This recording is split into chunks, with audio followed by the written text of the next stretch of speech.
but he had a couple of good throws this game. He's yet to play a game from start to finish where I'm like, damn, he went out there and got it done.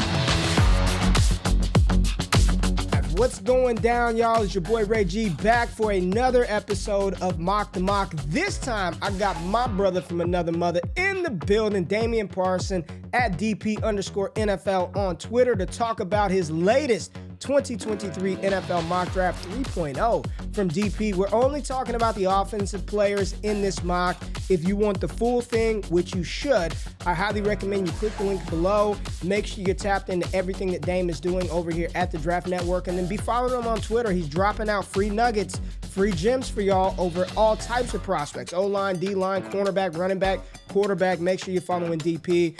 But Dame, let's go ahead and get into this mock, and I want to talk about your top two picks in this mock. You have the Houston Texans and the Carolina Panthers finding their quarterbacks of the future, and I just want to say thank you for mocking a quarterback to Houston, because I don't know how anybody can watch that team and watch what Davis Mills is doing and think that they can go that route another year. I get Will Anderson, maybe he's the best player in this class, but if you ain't got no quarterback, you ain't going anywhere. So just talk to us about your fit in your slot of Young to Houston and then C.J. Stroud to the Carolina Panthers. Man, for Young, I just think you look at him as an instinctive playmaker at the quarterback position, pinpoint accurate. He's got good ball placement, high level raise. Something that during the LSU game, when it was like the final drive of regulation, I remember talking to Keith about it. I was watching the game live, and they're starting inside their 25, and Bryce has like a smile on his face. And I tell people, man, like, some cats are just different, and you need that type of energy, that culture changer from just a mental standpoint. And I think he brings that. He's got the pedigree. He's won in college football. And I think his ability will translate well. Whether or not they keep Brandon Cooks, John Mechie returns, whatever, I think they need a change, you know what I mean, at the quarterback position, not just from a skill set, but also from a culture fit.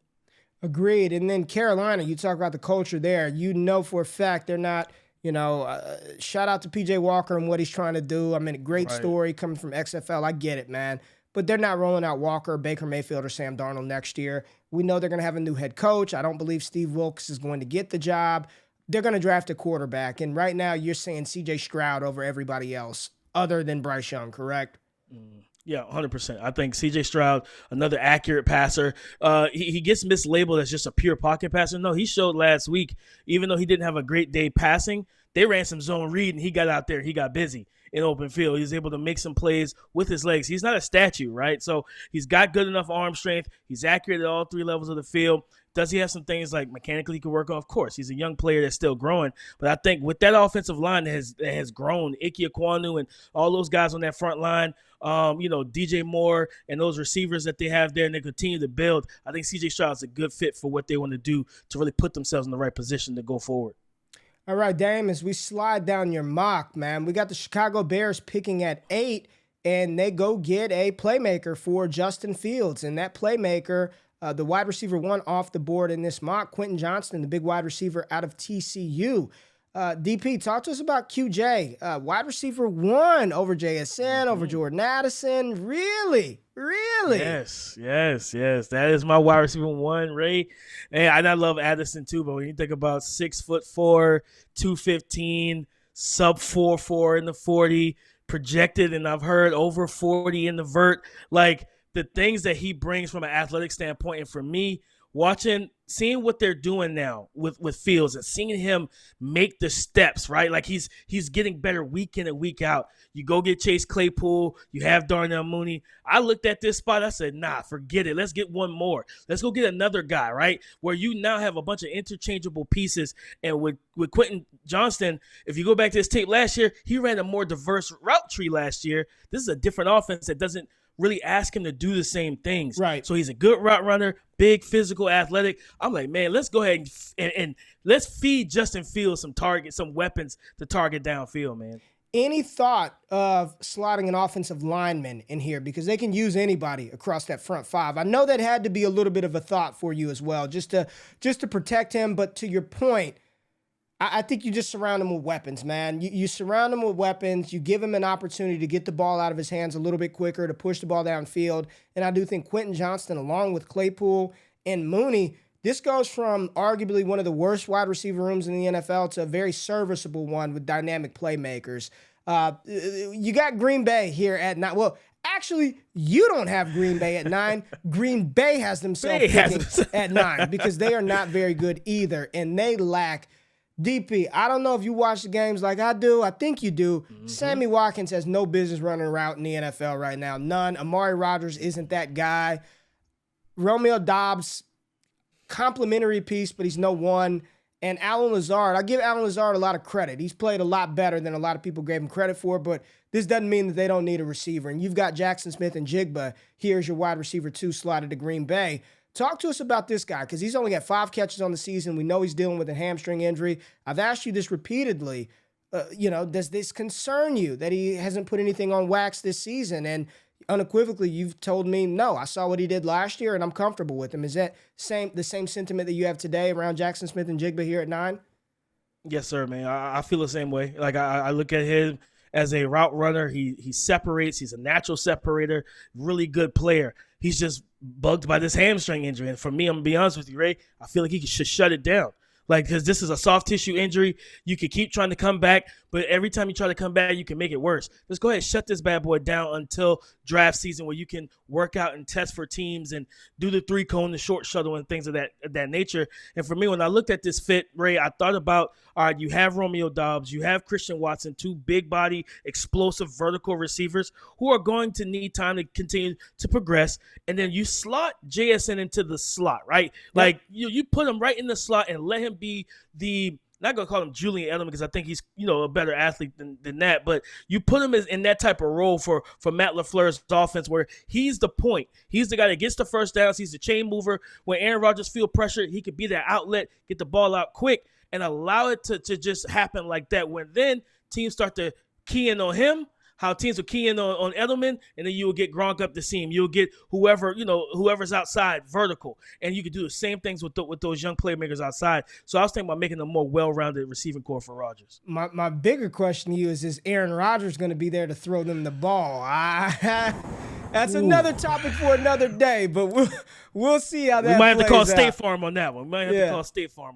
All right, now I'm not going to be too upset because you got my boy Jordan Addison here at 13 overall to the Texans, pairing him with Bryce Young. I just want to say I love that. And I love the fact that you not only gave Houston a quarterback of the future, but you gave him a young receiver to grow with. And I think he may not be the one off the board, but DP, I love this fit. I think Addison would have an opportunity to come in right away. He's an upgrade for me, in my opinion, over Nico Collins. He can learn from Brandon Cooks. He's not forced to be thrown into an alpha role from day one, but I do think Cooks' time in Houston is probably running thin, and this could be a great spot for Addison to step up to be that guy with Bryce Young in the future. I loved this spot for that you placed Jordan Addison at, DP, but I really want to talk about 14, Will Levis. I know he had a better game versus Missouri. I saw the tweets. DP, I get it, the tools and the traits, but I'm just like, I don't know, man. DP, you gotta talk me into this one. I don't know if what I'm watching is NFL difference maker. And I don't, maybe with some time, maybe with a couple of, I haven't seen it, and I get all the excuses.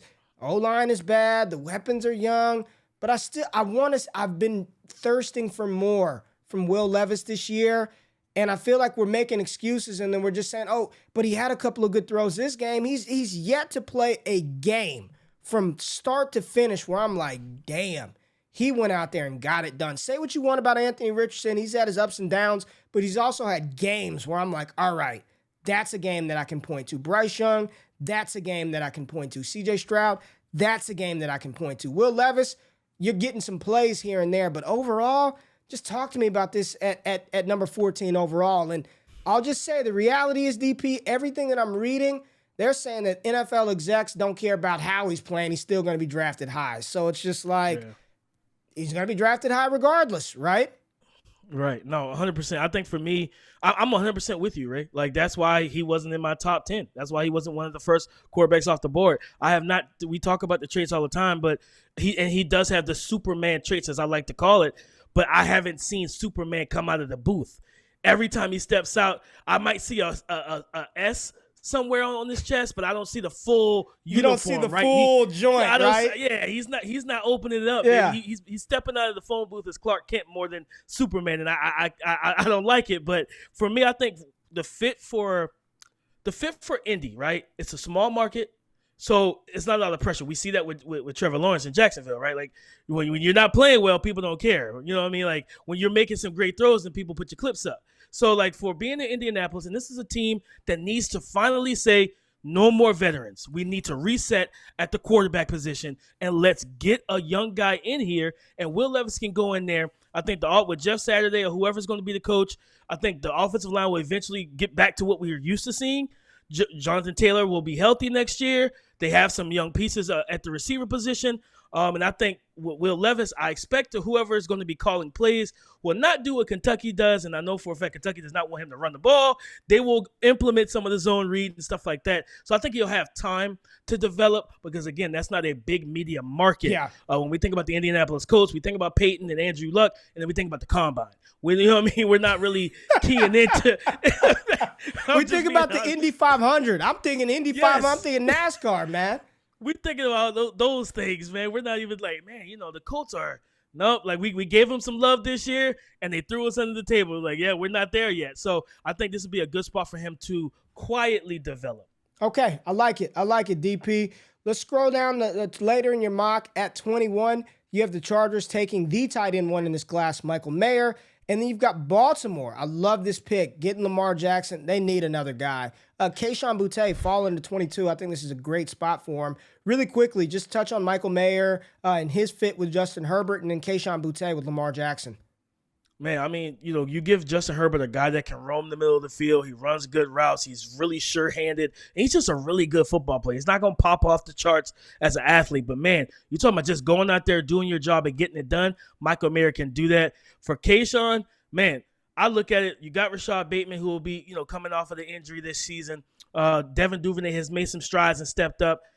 Isaiah Likely and Mark Andrews at the tight end spot. Those are the top two tight ends. Get Kayshon in this offense, and let's really cook, right? We talk about when Lamar Jackson took over, people deemed him as the reason why Baltimore wouldn't be a fit for or ideal fit for free agent big name receivers. It's not him. It's Greg Roman at the offensive coordinator position, and the fact that he wants to run the ball so much. You can't pay a receiver $25 million and say we're going to run block 60 times a game. So you're going to have to find some cheaper, younger options. I think Kayshon, his athleticism, his ability after the catch would mesh very well with what they have there.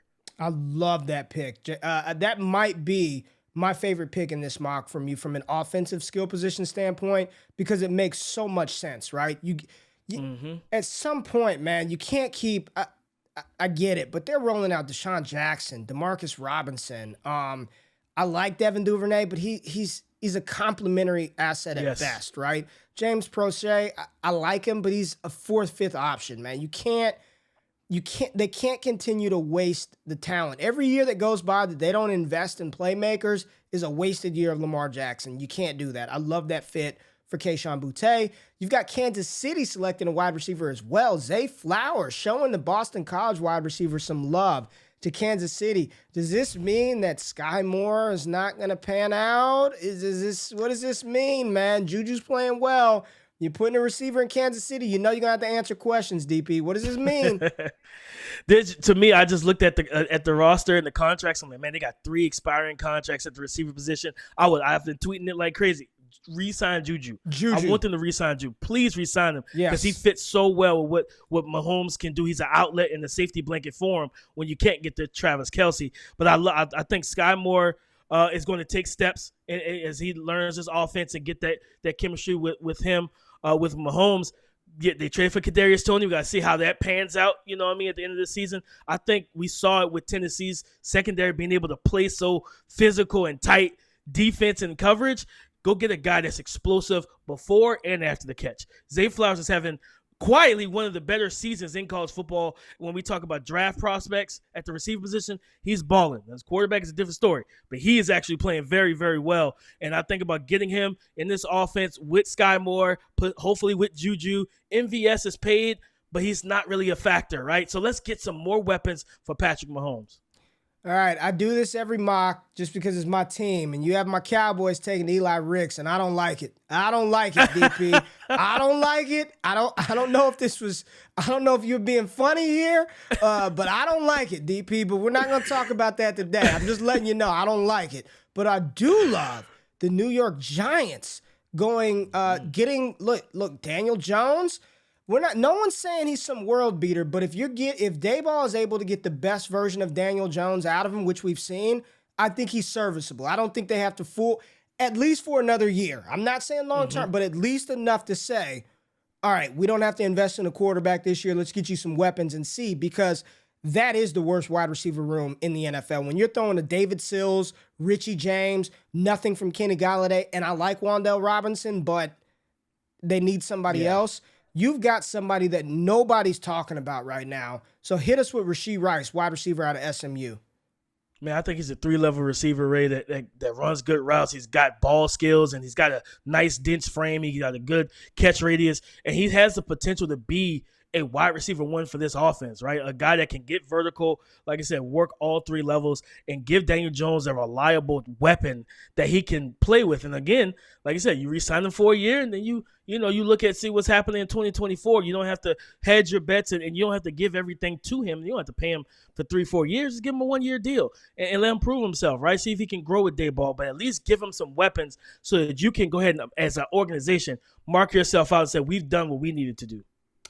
All right, and it wouldn't be a Damian Parson mock. It would not be a DP Dame time. The man of many names. It wouldn't be a mock without Florida quarterback Anthony Richardson. You have him slotted 29 to the Minnesota Vikings. Now, I'll just say, I don't know if he's going to declare, but if he does, talk to us about this fit. Kirk Cousins is there. He's playing good football. So I'm assuming this isn't a get drafted, start from day one from Anthony Richardson spot, right?